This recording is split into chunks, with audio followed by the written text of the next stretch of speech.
Namo Bhagavate Vasudevaya. Om Namo Bhagavate Vasudevaya. Om Namo Bhagavate Vasudevaya. Om Namo Bhagavate Vasudevaya. Continuando a leitura do Srimad Bhagavatam, canto 6, capítulo 6, versos do 24 até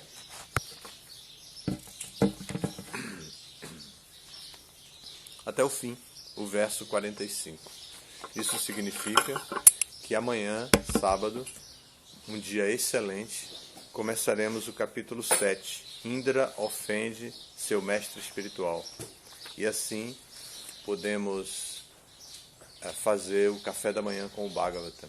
Então, só comunicar isso. Amanhã teremos café da manhã com o Bhagavatam, que todos devem trazer uma preparação e a gente se reúne para fazer a leitura de todo o capítulo do Bhagavatam. Tá bem? Então, verso 24, a progenie do capítulo, a progenie das filhas de Daksha. Repitam, por favor. Puna Prasadya Tam Soma Kala Lebhe Shaye Dita Shrenu Namani Lokanam Matrinam Shankarani Cha Atha Kashyapa Patninam Yat Prasutam Idam Jagat Aditi Diti Danu Kastha Arishta Surasa Ila Muni Krodha Vasha Tamra Surabhir Sarama Timi Time Yada Ganha Asan Shwapada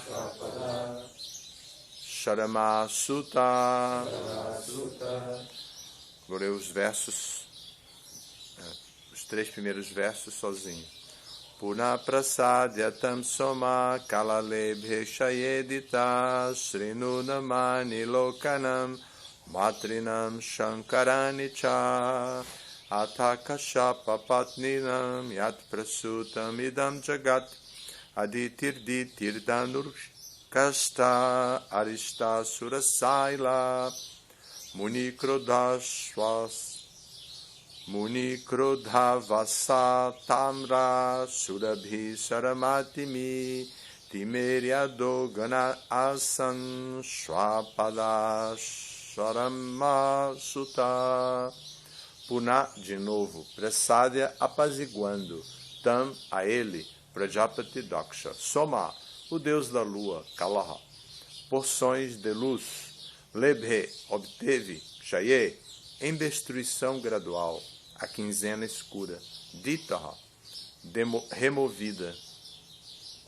Shrinu, por favor, ouve, Namani, todos os nomes, Lokanam, dos planetas, Matrinam, das mães, Shankarani, agradáveis, Cha, também, Atha, agora, Kashyapa Patninam, das esposas de Kashyapa, Yat Prasutam, de quem nasceu, Idam, este, Jagat, universo inteiro, Aditi, Diti, Danu, Kastha, Arista, Surasa, Ila, Muni, Krodhavasha, Tamra, Surabhi,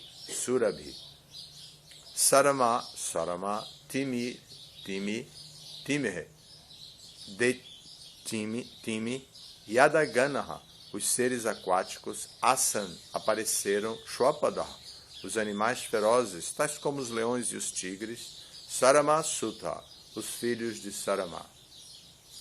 A tradução é a seguinte: depois disso, o rei da lua, usando de palavras corteses, apaziguou Prajapati Daksha e assim conseguiu reaver as porções de luz que perdera por ocasião de sua doença. Entretanto, ele não pôde gerar filhos. A lua perde seu brilho durante a quinzena do minguante e, na quinzena do crescente, ela volta a manifestar-se. Ó rei Parikshit, agora, por favor, ouve enquanto enuncio os nomes das esposas de Kashyapa, as quais produziram toda a população do universo. Elas são as mães de quase toda a população do universo inteiro, e é muito auspicioso ouvir os seus nomes. Elas são Aditi, Diti, Danu, Kastha, Arista, Surasa, Ila, Muni, Krodavasha, Tamra, Surabhi, Sarama e Timi. Do ventre de Timi nasceram todos os seres aquáticos, e do ventre de Sarama nasceram os animais ferozes, tais como os tigres e os leões.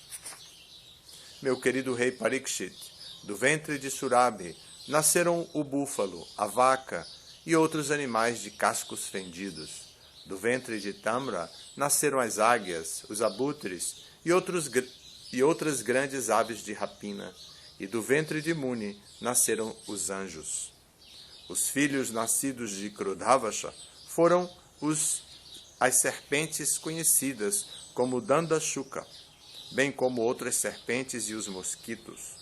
Todas as várias trepadeiras e árvores nasceram do ventre de Ila. Os Rakshasas, maus espíritos, nasceram do ventre de Surasa. Os Gandharvas nasceram do ventre de Arista. E os animais cujos cascos não são fendidos, tais como o cavalo, nasceram do ventre de Kastha. Ó rei, do ventre de Danu nasceram 61 filhos, dentre os quais esses 18 foram importantes: Dvimurdha, Shambhara, Arista, Hayagriva, Vibhavashu, Ayomukha, Shankushira, Swarbhanu, Kapila, Aruna, Puloma, Vrishaparva, Ekachakra, Anutapana, Dhumrakesha, Virupaksha, Viprachiti e Durjaya. A filha de Swarbhanu, chamada Suprabha, foi desposada por Namuti. A filha de Vrishaparva, chamada Sharmishta, teve seu esposo, o poderoso rei Ayati, filho de Nahusha. Vaishvanara, o filho de Danu, teve 4 belas filhas, chamadas Upadanavi, Hayashira, Puloma e Kalaka. Hiranyaksha desposou Upadanavi e Krato casou-se com Hayashira.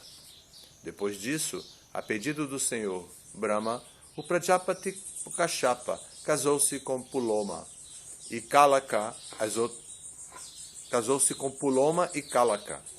As outras 2 filhas de Vaishvanara, que eram as 2 outras filhas de Vaishvanara.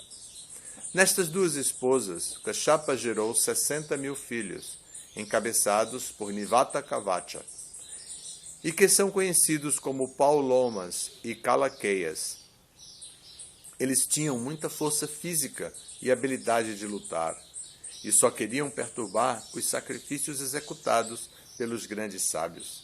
Meu querido rei, quando teu avô Arjuna foi aos planetas celestiais, sozinho matou todos esses demônios, e assim o rei Indra desenvolveu grande afeição por ele.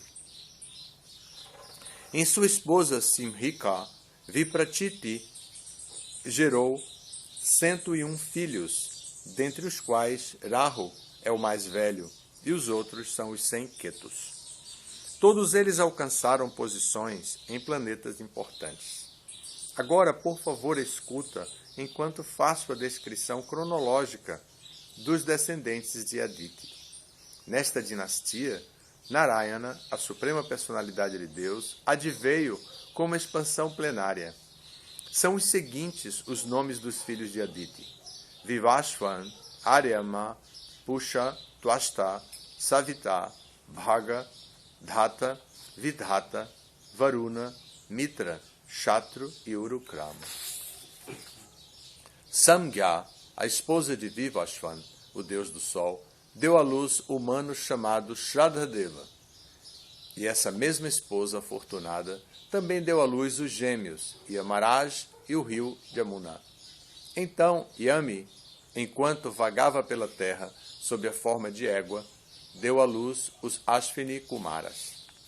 Chaya, outra esposa do deus do sol, gerou 2 filhos chamados Shanaishchara e Savarni Manu, e uma filha, Tapati, que se casou com Samvarana. Do ventre de Matrika, a esposa de Aryama, nasceram muitos sábios eruditos. Dentre eles, o Senhor Brahma criou as espécies humanas, que têm a aptidão para a autoanálise. Pusha não teve filhos. Quando o Senhor Shiva ficou irado contra Daksha, Pusha riu do Senhor Shiva e mostrou seus dentes. Portanto, perdeu os dentes e teve que viver comendo apenas farinha moída. Rachana, a filha dos Daityas, tornou-se esposa do Prajapati Twashta. Através de seu sêmen, ele gerou-lhe no ventre 2 filhos poderosíssimos, chamados Shanivesha e Vishvarupa.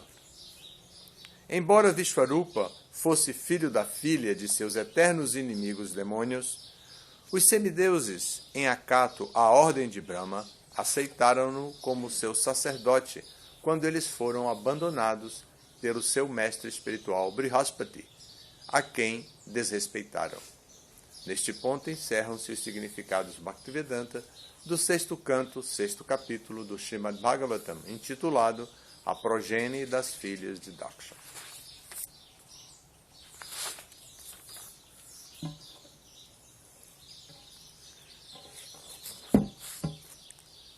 Então terminamos este capítulo. Eu não tenho ainda resposta para a peculiaridade desse capítulo, que é a apresentação de tantos nomes, né? Vimos tantos nomes. Esses nomes têm certa importância e alguns deles a gente já ouviu e a gente conhece alguma coisa sobre eles. O Bhagavatam mesmo descreve sobre eles alguma coisa, mas eu particularmente não sei exatamente, não poderia falar de cada nome desse e desse ponto específico, por isso eu fiz uma consulta e estou esperando a resposta para ver como entender esse capítulo. Quando eu receber a resposta, então a gente volta a esse tema para entender melhor como seres humanos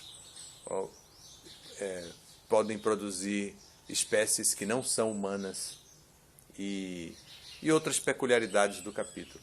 Nós vimos que num dos casos se diz que a tal personalidade vagava pela terra na forma de uma égua e que nessa forma ela produziu tais filhos. Então, pode-se compreender que essas pessoas tinham o poder de transfigurar-se, de apresentar-se com outro corpo que não era exatamente aquele corpo que havia nascido normalmente dentro da espécie humana. Mas tudo isso precisa de um esclarecimento que eu não tenho agora, mas a gente vai ter. Como eu disse, estou pesquisando, vamos esperar a resposta. E então amanhã vamos fazer o café da manhã com o Bhagavata. Começa o próximo capítulo, capítulo 7. Indra ofende seu mestre espiritual Brihaspati, que vai explicar a questão do Vishvarupa, que foi o último verso. Os 2 últimos versos descrevem.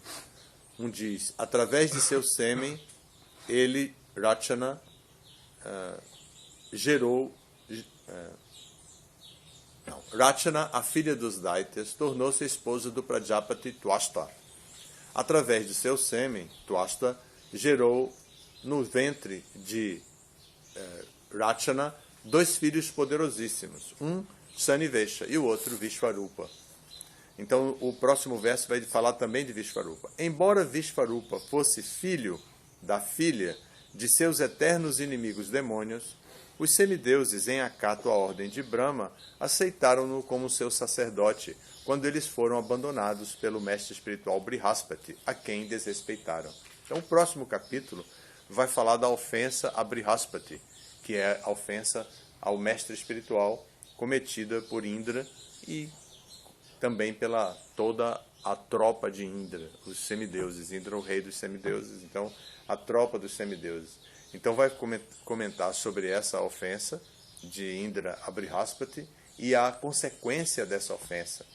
E depois vai falar de Vishvarupa, que é essa personalidade que foi descrita aqui, vai falar de Vishvarupa e Vishvarupa na luta, uma grande luta que vai ocorrer entre Vishvarupa e que veio, que posteriormente foi chamado para substituir Brihaspati e depois foi também eliminado. Então todas essas histórias do Bhagavatam têm suas explicações. Nesse capítulo, surpreendentemente, Prabhupada deu poucos significados, mas os significados de Prabhupada nos ajudam a esclarecer todos esses temas, porque Prabhupada fez uma pesquisa muito profunda nos comentários dos grandes acharyas sobre o Bhagavatam. Então, Prabhupada explica detalhadamente. Vamos ver o próximo capítulo a partir de amanhã. Obrigado pela atenção, boa japa para todos e bom dia também para todos. À noite, vamos ter o programa tradicional de sexta-feira, com Guru Puja para Prabhupada, leitura de um livro sobre Prabhupada. Talvez hoje não seja o Prabhupada Lilamrita, eu vou convidar um devoto especial para dar a palestra à noite, e a gente vai poder ter um programa normal, e depois também a pizzaria vai funcionar para aqueles que quiserem. Obrigado, bom dia para vocês. Hare Krishna.